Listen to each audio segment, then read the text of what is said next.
बिस्मिल्लाहिर्रहमानिर्रहीम। Welcome back dear students to institute of dental sciences. आज हम माइनर ओरल सर्जरी में ट्रांस एल्वियोलर एक्सट्रैक्शन पर गुफ्तगू करेंगे। हमारा जो आज का लेक्चर है वो ट्रांस एल्वियोलर एक्सट्रैक्शन पर होगा। याद रखिएगा हमारे पास जो है एक्सट्रैक्शन दो तरह की होती है। एक होती है सिंपल एक्सट्रैक्शन, ठीक है, और दूसरा हमारे पास होता है ट्रांस एल्वियोलर एक्सट्रैक्शन। सिंपल में हम यही करते हैं कि फोर्सेप्स की मदद से जो है टेक्निक्स का इस्तेमाल करके हम एक्सट्रैक्शन वगैरह करते हैं सिंपल टूथ की।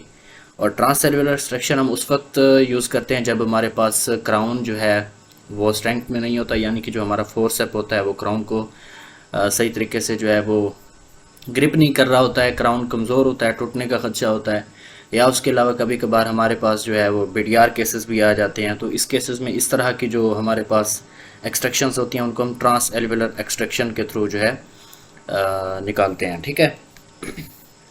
सबसे पहले हम देख लेते हैं ट्रांस एल्वियोलर एक्सट्रैक्शन क्या चीज़ है। ट्रांस एल्वियोलर एक्सट्रैक्शन को ओपन मेथड एक्सट्रैक्शन भी कहा जाता है, ठीक है। ये सिंपल जो है, एक तो हमारे पास एक्सोडोंशिया होता है, तो ये हमारे पास क्या है, एक्सोडोंशिया की ओपन मेथड है, ठीक है। Exodontia is also known as extraction, okay. This method, अच्छा, ये जो ट्रांस एल्वियोलर एक्सट्रैक्शन का मेथड है इसमें क्या क्या चीज़ इन्वॉल्व होती है। इसमें हम क्या करते हैं, म्यूकोजल पेरियोस्टियल फ्लैप जो है हम उसको रिफ्लेक्शन करते हैं उसका। उसके अलावा जो हम कटिंग ऑफ बोन करते हैं, affecting the removal of tooth and if required sectioning of the roots and then removal. इसमें कभी कभार क्या होता है कि हमें जो है ना एडिकेट एक्सेस के लिए जो है कभी कभार पेरियोस्टियल फ्लैप को जो है उसकी भी रिफ्लेक्शन करनी पड़ती है, कभी कभार बोन जो है उसको भी हमें कट करना पड़ता है। और अगर हमारे पास जो है दांत मुकम्मल तौर पर बाहर नहीं आ रहा तो फिर हम क्या करते हैं, बाइफर्केशन एरिया के थ्रू जो हम इसको क्या करते हैं, दांत को या रूट को जो है दो हिस्सों में तकसीम कर देते हैं बार की मदद से। फिर हम उसको जो है ना उसके पार्ट्स यानी कि अलग अलग उसको करके जो उसको टुकड़े होते हैं निकाल लेते हैं। तो ये हमारे पास ट्रांससेल्युलर एक्सट्रैक्शन है, सही है। अब उसके बाद एक्सोडोंशिया। एक्सोडोंशिया हमने फर्स्ट टाइम जब हमने इसका लेक्चर लिया था तो उसमें भी हमने एक्सोडोंशिया को कम्प्लीटली डिस्कस किया था। अगर आपने अभी तक एक्सोडोंशिया वाला लेक्चर नहीं लिया तो आप जाकर माइनर ओरल सर्जरी के प्लेलिस्ट में एक्सोडोंशिया को जो है आप पढ़ सकते हैं। तो एक्सोडोंशिया में क्या है, बेसिकली ये जो है पेनलेस रिमूवल होता है होल टीथ का या पार्ट ऑफ टीथ का with minimum trauma to investing tissues, यानी कि जो हमारे पास इसके इन्वेस्टिंग टिश्यूज़ का मतलब होता है जो इसके इर्द गिर्द के टिश्यूज़ होते हैं, सॉफ्ट टिश्यूज़, इसका जंजावा हो जाता है, ठीक है। तो उनको जो है मिनिमल कम से कम ट्रामा हो, so that the wound heals uneventfully, ताकि जो आपका ज़ख़म है वो जल्दी से बगैर किसी मसले के, बगैर किसी कॉम्प्लिकेशन के हील हो जाए। And no post operative prosthetic problem is created, और पोस्ट ऑपरेटिव प्रोस्थेटिक प्रॉब्लम भी क्रिएट ना हो। तो ये हमारे पास है सिंपल एक्सोडोंशिया की डेफिनेशन, यानी कि सिंपल लफ्ज़ों में पेनलेस रिमूवल मेथड, कोई भी ऐसा टेक्निक, कोई भी ऐसा मेथड जिसमें हम जो है बगैर पेशेंट को तकलीफ़ दिए मुकम्मल दांत को निकालते हैं या हम पार्ट ऑफ टीथ को निकालते हैं, जिस तरह बिडियार हो गए या कोई भी उसका एक हिस्सा बच जाता है उसको हम रिमूव करते हैं। और इसमें हम किन चीज़ों का ख्याल रखते हैं कि उसके जो इन्वेस्टिंग टिश्यूज़ होते हैं उनको कम से कम डैमेज हो, ठीक है। और ताकि इसका जो है किस चीज़ को हमने मद्देनज़र रखना होता है ताकि इसका जो वाउंड है वो जल्दी हील करे और कोई भी पोस्ट ऑपरेटिव किसी किस्म का कोई प्रॉब्लम भी क्रिएट ना हो। ये हमारा है एक्सोडोंशिया। अच्छा, एक्सोडोंशिया की ना दो टाइप्स हैं। एक होता है इंट्रा एल्वियोलर एक्सट्रैक्शन या इंट्रा एल्वियोलर एक्सोडोंशिया, जिसको फोर्सेप एक्सट्रैक्शन भी कहा जाता है, ठीक है। और दूसरा होता है एक्स्ट्रा एल्वियोलर एक्सट्रैक्शन, जिसको सर्जिकल एक्सट्रैक्शन या ट्रांस एल्वियोलर एक्सट्रैक्शन भी कहा जाता है, ठीक है। तो फोर्सेप एक्सट्रैक्शन में क्या है, सिंपल इसमें कुछ जो है उसके मेथड्स, उसकी टेक्निक्स वगैरह जो है इस्तेमाल की जाती है, जिसमें हम फोर्सेप और एलिवेटर्स का इस्तेमाल करके मुकम्मल दांत को बाहर निकालते हैं या दांत के किसी भी पार्ट को।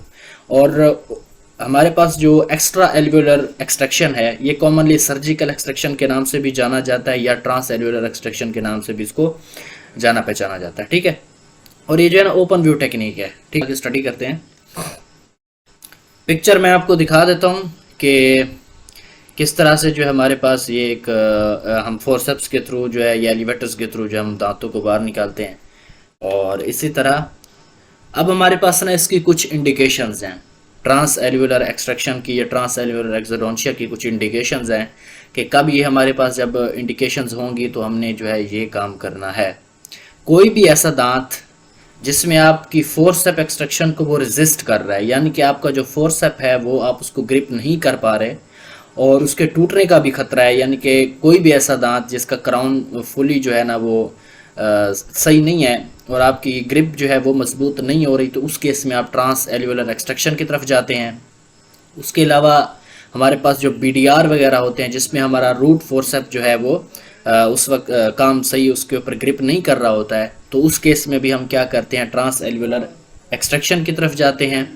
अगर हम रेडियोग्राफ लेते हैं और रेडियोग्राफिक एविडेंस हमें मिलता है किसी भी किस्म का कोई कॉम्प्लिकेशंस का या डिफ़िकल्ट रूट पैटर्न का। अच्छा, डिफ़िकल्ट रूट पैटर्न या कॉम्प्लिकेटेड रूट पैटर्न का मतलब ये होता है कि जो हमारी रूट होती हैं वो या तो कभी कभी डायलेसरेशन की तरफ चली जाती हैं, टेढ़ी मेढ़ी होती हैं, उनकी डायरेक्शन जो है वो बिल्कुल सीधी नहीं होती जिस तरह होनी चाहिए, उनकी एग्जैक्ट लोकेशन होती है। तो अगर आपकी रूट जो है फ्यूज्ड हैं, उसके अलावा अगर उनका जो है डायरेक्शन चेंज है, तो उस केस में भी आप क्या करते हैं, ट्रांस एल्वियोलर एक्सट्रैक्शन की तरफ जाते हैं। ठीक है। स्क्लेरोसिस ऑफ द बोन, अगर बोन की स्क्लेरोसिस वगैरह हुई है, ठीक है। उसके अलावा टीथ एसोसिएटेड विद पैथोलॉजी, जिसमें हमारे पास पेरियापिकल ग्रेनुलोमा आता है, पेरियापिकल सिस्ट आते हैं, ट्यूमर्स वगैरह आ जाते हैं, अगर ये भी हमारे पास इस तरह किस्म के केस हैं तो उसमें हम ट्रांस एल्वियोलर एक्सट्रैक्शन की तरफ जाते हैं। उसके अलावा अगर कोई इम्पेक्टेड टीथ है या एम्बेडेड टीथ हैं, ठीक है, लाइक जिस तरह के हमारे पास मोलर होते हैं, थर्ड मोलर जिस तरह हो गया, तो इस तरह के केसेस में भी हम क्या करते हैं, फिर ट्रांस एल्वियोलर एक्सट्रैक्शन की तरफ जाते हैं। ठीक है। अच्छा, कुछ केसेस में हमने ट्रांस एल्वियोलर एक्सट्रैक्शन नहीं देनी होती, यानी कि एक्सट्रैक्शन हमने नहीं करनी होती। तो वो क्या है, अगर हमारे पास सेवियर या अनकंट्रोल्ड डायबिटीज़ है, कोई भी आपके पास ऐसा पेशेंट आता है जिसका डायबिटीज़ जो है वो अनकंट्रोल्ड है, सेवियर है, और उस केस में आप जो है ना फ़ौरन उसको ट्रीटमेंट नहीं देंगे, बल्कि इसका ट्रीटमेंट प्रोटोकॉल क्या है कि आप उसको उसके कंसल्टेंट के पास भेजेंगे। आप उसके कंसल्टेंट के पास भेजेंगे ये लिख कर कि मैं इस पेशेंट का ये ट्रीटमेंट करना चाहता हूँ, क्या ये जो डायबिटीज़ ले रहा है, अनकंट्रोल्ड डायबिटीज़ है, क्या ये इतने दिनों के लिए कंट्रोल्ड हो सकती है, क्या ये मेडिसिन में अगर कोई तब्दीली की जाए, या बाज़ात कभी ऐसा होता है कि उसको कुछ मेडिसिन रुकवा कर अपनी मेडिसिन खिलानी होती हैं, तो क्या उस केस में इसको कोई मसला तो नहीं बनेगा। इस तरह के जो है स्नैरियो वगैरह बनाकर फिर हम उसके कंसल्टेंट के साथ जो है उसके जो डॉक्टर होता है उसको उसकी तरफ भेजते हैं और फिर वो उसके अकॉर्डिंग हम अपना ट्रीटमेंट स्टार्ट करते हैं। उसके अलावा अगर कोई ऐसा पेशेंट है जिसका सेवियर गम डिजीज़ है, लाइक उसको बहुत ज़्यादा स्केलिंग का प्रॉब्लम है, उसको कैलकुलस वगैरह है, प्लैक जमा हुआ है, फिर उसके बाद उसकी गम रिसेशन स्टार्ट हो गई है, तो सबसे पहले हम क्या करेंगे, उसको उसकी स्केलिंग करवाएंगे। पहले उसका जो है ओरल हाइजीन मेंटेन करेंगे, देन उसके बाद हम जो है अगर ज़रूरत पड़ेगी या उसकी जो है ट्रांस एल्वियोलर एक्सट्रैक्शन की तरफ या एक्सट्रैक्शन की तरफ, एक्सोडोंशिया की तरफ जाएंगे। उसके अलावा अगर हमारे पास पेशेंट आ गया हाइपरटेंशन का, हाई ब्लड प्रेशर का पेशेंट आ गया है, तो उस केस में भी हम सबसे पहले उसके कंसल्टेंट के साथ जो है रब्ता करेंगे, उसको बोलेंगे कि जाओ पहले जो है इसकी पूरा एक ट्रीटमेंट प्रोटोकॉल लिखवा कर लाओ, और हाइपरटेंशन जो है उसको हम कंट्रोल करेंगे। देन उसके बाद हम अगर करना होगा तो हम प्रोसेस अगर हमने ट्रीटमेंट स्टार्ट करना तो करेंगे। अच्छा, ये जो कंट्राइंडिकेशन है ना, ये हम फिल फॉर नहीं करते। अब पेशेंट को हमने काम तो करना है, ये तो नहीं है कि बस जितने हाइपरटेंशन, जितने डायबिटीज़, गम डिजीज़ के पेशेंट्स हम उनको छोड़ देंगे, नहीं। ये होता है कि वक्ती तौर पर हमने वो काम नहीं करना होता, पहले उसको उसके जो है कंसल्टेंट के पास भेजना होता है, फिर उसके बाद हम उसके अकॉर्डिंग चलते हैं और अपना ट्रीटमेंट स्टार्ट करते हैं। अच्छा, हमारे पास प्रेगनेंसी में वेमेन आती हैं, अगर उनका फर्स्ट ट्राइमेस्टर चल रहा है या थर्ड ट्राइमेस्टर चल रहा है, तो उसमें भी हम एक्सट्रैक्शन को नहीं करते क्योंकि LA लगाना पड़ता है, और ज़ाहिर सी बात है पोस्टरल चेंजेस भी फिर मसला करती हैं। अच्छा, फर्स्ट ट्राइमेस्टर में और थर्ड ट्राइमेस्टर में क्यों कहा जाता है कि प्रेगनेंसी का जब ये जो ट्राइमेस्टर चल रहा हो तो उस वक्त हमने कोई काम नहीं करना होता, अवॉइड करना होता है? वजह यह है कि फर्स्ट में ना फीटस की डेवलपमेंट हो रही होती है, फीटस ग्रोथ कर रहा होता है, उसमें जो है उसके मेन ऑर्गन्स बन रहे होते हैं, ठीक है। और थर्ड ट्राइमेस्टर में क्या होता है कि फीटस मुकम्मल तौर पर डेवलप्ड हो चुका होता है, अब फीटस बड़ा हो चुका होता है, तो फिर पोस्टरल चेंजेस की वजह से उसमें फिर जो है ना वो पेन कर सकता है, ठीक है। उसके बाद हमारे पास है हीमोफिलिक पेशेंट्स। हमारे पास कुछ हीमोफिलिक पेशेंट्स होते हैं, उनके केसेस में भी हम जो है एक्सट्रैक्शन को नहीं करते, यानी कि फिल फॉर हम उसको जो है अपना ट्रीटमेंट स्टार्ट नहीं करते, बल्कि उनके जो है कंसल्टेंट से रब्ता करके फिर उसके बाद हम अपना ट्रीटमेंट स्टार्ट करते हैं। अच्छा, इस मेथड की एडवांटेजेस क्या हैं? ये जो हमारे पास ट्रांस एल्वियोलर मेथड है ट्रांसएल्वुलर एक्सट्रैक्शन एक्सोडोंशिया का। इसमें ये होता है कि हमें जो ना गुड विजिबिलिटी मिल जाती है, हमारे पास इजीली एक्सेस मिल जाता है हमारा टारगेट एरिया जो होता है वहाँ तक। प्रिवेंट लेसरेशन ऑफ जंजाइवा, इसमें जंजाइवल लेसरेशन से भी बचा जाता है। Prevents traumatisation of bone and fracture of tooth. अच्छा, जंजाइवल लेसरेशन से भी हमें प्रिवेंट मिलता है, उसके अलावा बोन को ट्रामा होने से भी इससे बचा जा सकता है, या दांत के फ्रैक्चर होने से भी जो है बचा जा सकता है इसमें, ठीक है। इस रिड्यूस पोस्ट ऑपरेटिव कॉम्प्लिकेशंस, इस मेथड से जो पोस्ट ऑपरेटिव जब हम अपना ट्रीटमेंट कर लेते हैं उसके बाद की जो कॉम्प्लिकेशंस होती हैं वो भी किसी हद तक कम हो जाती हैं, ठीक है। ये हमारे पास इसके एडवांटेजेस हैं। प्रोसीजर किस तरह से है, प्रोसीजर में सबसे पहले आपको पता है कि हम एलए लगाते हैं, फिर उसके बाद इंसिजन्स करते हैं, फ्लैप डिज़ाइन करते हैं। फ्लैप डिज़ाइन हमारे पास उसकी हमने टाइप्स पढ़ी थी अगर आपको याद हो तो, ठीक है।